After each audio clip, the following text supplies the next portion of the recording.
હેન્ડવર્કનો original handwork છે, આખું ફૂલ હેન્ડવર્કમાં, અને પ્યોર નેચરલ ક્રેપ ફેબ્રિક છે, ઓરિજિનલ કોટી સ્ટાઇલનું આખું આ વેસ્ટર્ન વેર છે. અને નીચે જે પ્લાઝો છે ને એ ફૂલ ડિવાઈડર ઘેરનો પ્લાઝો છે.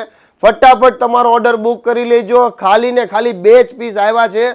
માર્કેટ આખું ફરો ને તો જોવા નહીં મળે, કદાચ મળે તો કોપી આવે, પણ મૂંઝાવાનું નહીં. તમને મેં કીધું છે એમ કે ઓરિજિનલ અને બ્રાન્ડેડ ડ્રેસ છે ને, કલકત્તાના ડિઝાઇનર ડ્રેસ.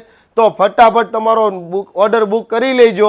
અને તમારે વધુ માહિતી જોતી છે તો ડિસ્પ્લે ઉપર જે નંબર ચાલે છે એમાં તમે કોન્ટેક્ટ કરી લેજો. અને ખાસ તમારા નજીકના કોઈ પણ મિત્રોની ઘરે અત્યારે ચાંદલા ચૂંદડી કે મેરેજનું નાનું મોટું કોઈ પણ ઓકેશન આવે છે ને, તો એના રીલ શેર કરીને અમને સપોર્ટ કરી આપો, જેથી એમને પણ છે ને ફાયદો થશે. એડવાન્સ ડિઝાઇનર અને સસ્તામાં સારી પીસ મળે ને એવું એકમાત્ર સ્થળ છે શગુન ડ્રેસીસ કતારગામ. તો વિઝિટ કરવાનું ભૂલતા નહીં દોસ્તો. Thank you.